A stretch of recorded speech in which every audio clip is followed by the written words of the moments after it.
आनंदी प्रेक्षकांनो, मालिका खूपच सुंदर वळणावरती येताना आपल्याला दिसत आहे. मुळातच या सगळ्यामध्ये आता इकडे आबा आपल्या आनंदीला ज्या वेळेला भेटायला आलेत त्यावेळेला इकडे आता निंबाळकरांच्या घरामध्ये जो काही महाभयंकर तमाशा झालेला आहे आणि त्यानंतर मग आता आबापुरते हादरलेत. आणि यासाठी आता मात्र इकडे आबांना कोणत्याही प्रकारे काहीही आता इकडे म्हणजे त्यांना मनामध्ये शंका कुशंका यायला नको की आनंदी या घरामध्ये सुखरूप आहे नाही आहे.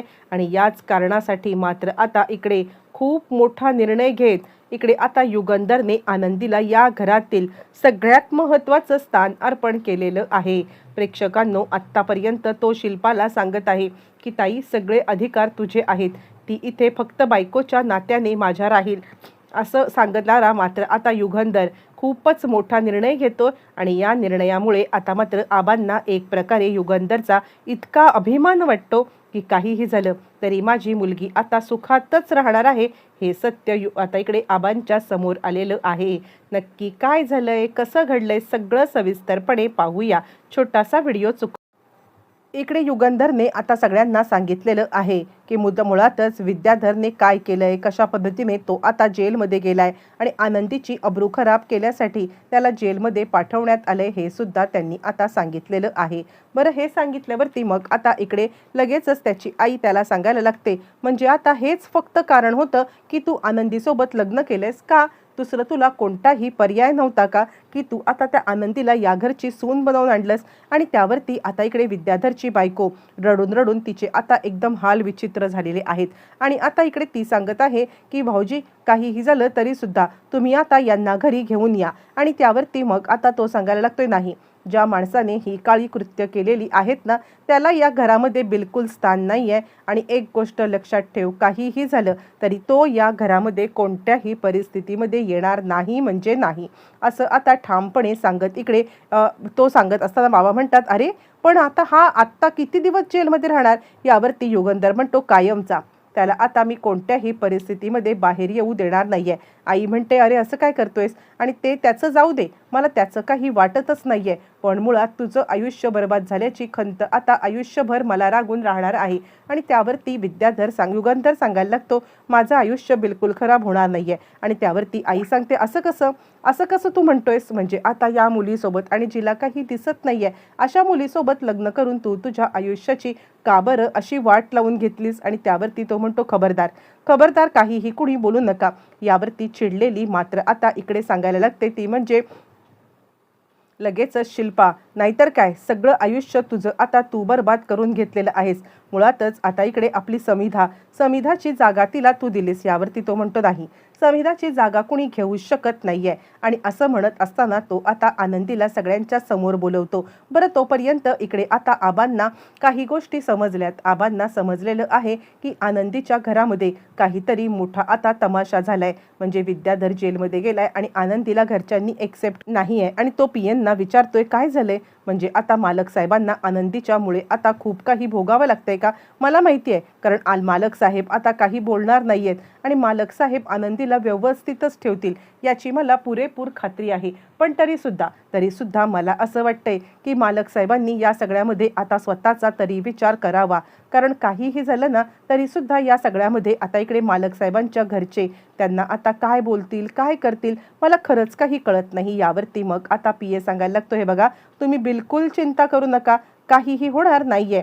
मालक साहेब त्यांची सिच्युएशन हँडल करायला तयार आहेत. आणि यावरती मग आता इकडे आबा सांगायला लागतात, एकदा घरी घेऊन जाता का मला आता काही झालं तरी सुद्धा आनंदीला एकदा पाहायचं आहे, डोळे भरून आनंदीला पाहायचं आहे. आणि जेणेकरून मला आता या सगळ्यामध्ये डोळे भरून मी एकदा तिला पाहिलं ना की मला बरं वाटेल. आणि असं म्हटल्यावरती मग लगेचच आता इकडे ते सांगायला लागतात, का नाही, चला आत्ताच्या आरती म्हणते, मी पण येऊ का? आणि यावरती तो आता सांगायला लागतो, एकदा मालक साहेबांना मी आता फोन करतो आणि फोन करून त्यानंतर मी आता मालक साहेबांना बोलवून घेतो. आणि बोलवून घेतल्यावरती मग आता लगेचच आपण पुढचं हे करूया असं म्हटल्यावरती लगेचच तो आता मालक साहेबांना फोन करतोय. ज्या वेळेला तो मालक साहेबांना फोन करायला निघालेला आहे आणि त्याच वेळेला मात्र आता युगंधरचा फोन लागत नाही. पण आबांच्या हटवादीपणामुळे किंवा आबांना म्हणजे आपल्या नातीची काळजी वाटत असल्या कारणाने ताबडतोब आता इकडे पीए घेऊन निघालाय आबांना घरी. पण ज्या तोपर्यंत शिल्पाताईंनी आनंदीला किचनमध्ये आणून टाकले. किचनमध्ये आणून टाकल्यामुळे आनंदी तिकडे बसलेली आहे आणि त्याच वेळेला इकडे आता युगंधर आलाय. आनंदी थोडीशी चपापले. मालक साहेब, आणि यावरती लगेचच मग आता ती सांगायला लागते काय झालं, आणि त्यावरती तो सांगायला लागतो आत्ताच्या आत्ता माझ्या रूममध्ये चल. आणि असं म्हटल्यावरती आनंदी आता मात्र आपलं सगळं सामान घेऊन रूममध्ये जाणार, पण तिला शिल्पाचा शब्द आठवतो. शिल्पाने तिला सांगितलेलं असतं खबरदार काहीही झालं तरी मालक साहेबांच्या खोलीमध्ये जाण्याची जर का तू जरूरत केलीस तर मात्र गाठ आता आमच्याशी आहे. आणि त्यानंतर ज्या वेळेला सामान घेऊन आनंदी निघालेली आहे, शिल्पा तिला पुन्हा एकदा खडसावते, खबरदार एक पाऊल जरी आता पुढे टाकलंस तर बघ. आणि त्यानंतर मग आता युगंधर आलेला आहे आणि तो सांगतोय आनंदीला जेवायला बोलव. आणि त्यावरती मग आता इकडे शिल्पा सांगते बिलकुल नाही, ती इथे जेवायला येऊ शकत नाहीये, अजिबात तिला आता जेवायला आणायचं नाहीये. आणि त्यावरती युगंधर म्हणतो का?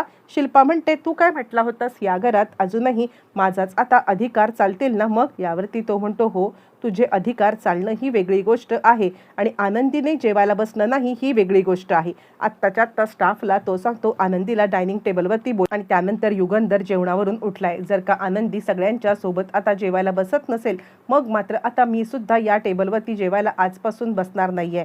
मी खरं तर तिला माझी बायको म्हणून या घरात आणलेलं आहे आणि असं असताना जर का आता तुम्ही तिला दुय्यम वागणूक देऊन उगीच त्रास देणार असाल तर मात्र आता मी हे सगळं सहन करू शकणार नाही म्हणजे नाही. आणि असं म्हटल्यावरती मग आता लगेचच इकडे सगळेच जण जेवणावरून उठून राहिलेत आणि त्यावरती तो नोकरांना सांगतोय आत्ताच्या आत्ता आनंदी मॅडमना सन्मानाने इकडे घेऊन या. असं म्हटल्यावरती मात्र आता शिल्पा सांगते हा माझा अवमान आहे. आणि त्यावरती मग तो सांगायला लागतो नाही ताई, हा तुझा अवमान नाही, हा माझ्या बायकोचा मान ठेवणार आहे मी. असं म्हणत बायकोसाठी त्यांनी आता पूर्ण कुटुंबाच्या समोर आता वाकडं घेतलंय. कारण काहीही झालं तरी सुद्धा आनंदीला या सगळ्यामध्ये न्याय मिळवून देणं हा त्याचा मेन आता हेतू आहे. बरं, हे सगळं होत असताना मग तोपर्यंत मात्र आता इकडे विचार करायला लागते शिल्पा नाही, चार चौघांच्या समोर आता उगाचच मी इथे हे करण्याचा प्रयत्न केला तर मात्र उगाचच गडबड होईल आणि त्यानंतर कोणीच काही बोलत नाही. तो आबा आता तिकडे आलेत. मालक साहेब आनंदी. आणि असं म्हटल्यावरती मग आता इकडे तोपर्यंत सगळ्यांकडे आबा आणि त्याच वेळेला सगळेजण आबांकडे पाहून चपापलेले आहेत. आबा अचानकपणे अशा पद्धतीने समोर आल्या कारणाने मात्र आता लगेचच इकडे सांगायला लागतोय म्हणजे लगेचच आता युगंधर म्हणतोय आबा या, बरोबर योग्य वेळेत आलेला आहात तुम्ही. आनंदी आहे आतमध्ये, आनंदी येईलच. तुम्हाला मघापासून सांगतोय ते कळत नाहीये का? जा लवकरात लवकर आनंदीला इकडे घेऊन या. असं म्हणत युगंधरने दुसरी रडकाळी फोडलेली आहे. आणि त्यानंतर मग आता लगेचच इकडे युगंधरने बोलल्यावरती आनंदीला आणण्यासाठी आता इकडे नोकर माणसं गेलेली आहेत. तितक्यात आता आनंदी आलेली आहे. आनंदी ज्या वेळेला आतमध्ये एंटर करते आणि त्याच वेळेला युगंधर तिला हाताला धरतो आणि बसा, ही तुमची जागा आहे. आणि छानपैकी आपल्याच बाजूला एक मोठी खुर्ची लावून तिला आता बसवतोय. घरातली सगळीच मंडळी गडबडलेत आणि रागावलेत. युगंधरला आता मात्र काही फरक पडत नाहीये. आणि त्याच वेळेला तो आबांना म्हणतो आबा या इकडे, तुमची नात इथे सुखात आहे नाही आहे बघा. यावरती आता आबा सांगायला लागतात खरं सांगू का मालक साहेब, तुम्ही हिला बायको म्हणून स्वीकार केलत ना हेच माझ्यासाठी खूप आहे. या घराची मालकीण किंवा या घराची सून अशी तुम्ही तिला दर्जा द्यावा ही मी कधी अपेक्षाच केली नव्हती. पण खरंच तुम्ही आता इकडे माझ्या लेकीला हा काही सन्मान आता दिलात ना, त्यासाठी मी तुमचा खरंच आभारी आहे. आणि त्यानंतर तो आता आबांना बाजूला बोलवतो. आबा बसा इथे, तुमची मुलगी त्या लायकीची आहे, तुमची आनंदी खरंच त्या ह्याची आहे. मी तुम्हाला एक वचन देतो, आजपासून काहीही झालं तरी आनंदी या घरची सून म्हणून तोरा मिळवेल. पण आता युगंधरने आनंदीला या घरच्या सुनेचा दरीमान दिला आणि तिला आपल्या बेडरूममध्ये घेऊन गेला असला तरी त्याने तिच्या पुढे आता अट ठेवलेली आहे की तुला जर का हे घर सोडून जायचं असेल तर तू जाऊ शकतेस, कारण आपल्या वयातलं अंतर बघता तुझ्या वयाची माझी एक मुलगी असणं अपेक्षित आहे. आणि असं म्हटल्यावरती आनंदी मात्र आता या इथे राहण्याचा ठामपणे निर्णय घेते आणि आनंदी आता इकडे युगंधरची बायको म्हणून याच घरात राहणार आहे. आता येणाऱ्या या सगळ्यामध्ये आनंदी आणि युगंधर यांचं नातं कसं फुलत जाणार, येणाऱ्या भागात सगळं